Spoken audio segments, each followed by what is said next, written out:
오늘은 연예인과 마약 그 때려야 뗄 수 없는 관계에 대해서 알아보겠습니다. 그리고 여기에 마약 사건 경험을 곁들여 보겠습니다. 아시다시피 이성균, 지드래곤 둘은 성공한 배우와 가수입니다.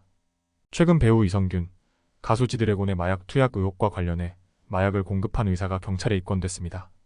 경찰의 수사는 멤버십 룸살롱에서 시작되었는데요. 룸살롱과 연예인 마약이라 수사가 흥미진진했을 것으로 보입니다. 경찰은 서울 강남의 멤버십 룸살롱에서 마약이 유통된다는 첩보를 확인하다가 의사 어씨를 조사하게 되었습니다. 이 멤버십 룸살롱에는 배우 이성균 씨도 드나든 것으로 알려져 있는데요. 고소득층을 대상으로 은밀하게 운영된 곳으로 추측됩니다. A씨가 입건되면서 인천경찰청이 마약 혐의로 수사선상에 올린 인물은 모두 10명이나 됩니다. 이성균 대마, 향정 혐의로 입건되었고 E씨가 출입한 강남 유흥업소의 실장 B씨는 향정 혐의로 구속되었습니다. 향정은 향정신성 의약품의 줄임말이고 대마나 향정이나 모두 마약류 관리에 관한 법률 위반에 해당합니다. 특히 재미난 점은 B씨가 이성균을 협박해 3억 5천만 원을 뜯은 혐의인데요. 역시나 유흥업소 실장은 가까이 안 하는 것이 좋은 것 같습니다. 이번 내사 명단에는 재벌 3세, 작곡가, 가수 지망생 등도 거론이 되고 있는데요. 조금 지켜봐야겠습니다. 멤버십 룸살롱에 대해서 조금 더 알아볼게요. 배우 이성균은 최상위층만 다닌다는 1% 룸살롱의 VIP였다고 전해지는데요.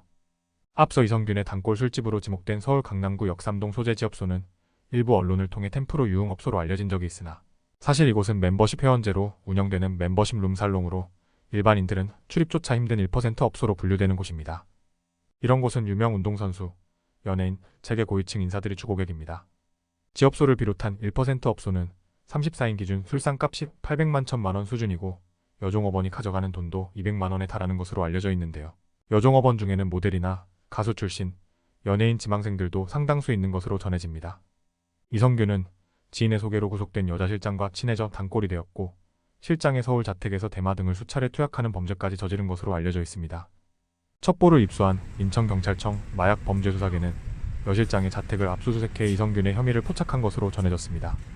현재 이성균은 여 실장이 자신을 공갈 협박해 수억 원을 갈취했다며 인천지검에 고소한 상태입니다. 정말 아수라장이 따로 없네요. 이 사건과 별개로 가수 지드래곤은 마약류 관리법상 마약 혐의로 경찰에 입건되었는데요. 지드래곤은 강하게 부인하고 나섰습니다. 그런데 지드래곤의 팬들은 지드래곤의 인터뷰와 공항 영상에서 마약 투약을 의심하고 있었다고 전해집니다.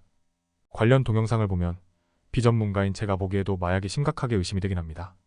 이에 대해 경찰은 투약한 마약의 종류와 투약 횟수 등을 파악하기 위해 조만간 시약 검사를 시행할 예정이라고 전했습니다. 이번 사건과 관련 경찰이 내사 중인 인물 가운데는 재벌 3세로 잘 알려진 남양유업 창업주 외손녀 황하나 35와 YG엔터테인먼트 수장 양현석과 법정 공방을 벌였던 가수 지망생 한서희 28 등 마약 전과가 있는 유명 인사들도 포함되었다고 전해지는데요. 정말 그 인물이 그 인물이네요. 그러나 이 두 사람은 이성균과 일면식이 없다고 하니 구체적인 범죄 혐의는 구체적인 수사를 통해 드러날 수 있겠네요. 지드래곤은 2011년에도 마약으로 검찰 수사를 받은 적이 있는데요. 당시 지드래곤은 검찰로부터 기소유예 처분을 받은 바 있습니다. 초범이고 투약량이 많지 않다는 이유였는데요. 지금 또 정신 못 차리고 있는 모습을 보니 마약은 강한 처벌만이 답이라는 생각을 하게 됩니다. 강한 처벌만이 마약을 끊을 수 있는 원동력을 제공해 줄 수 있습니다. 마약을 해도 처벌되지 않는다는 믿음, 걸리더라도 처벌이 별것 없다는 생각들이 마약을 독버섯처럼 퍼지게 하고 있습니다. 전 세계적으로도 마약 처벌이 약한 나라들의 꼴을 보면 잘 알 수 있습니다. 마약 범죄는 강력한 처벌 외에는 답이 없습니다.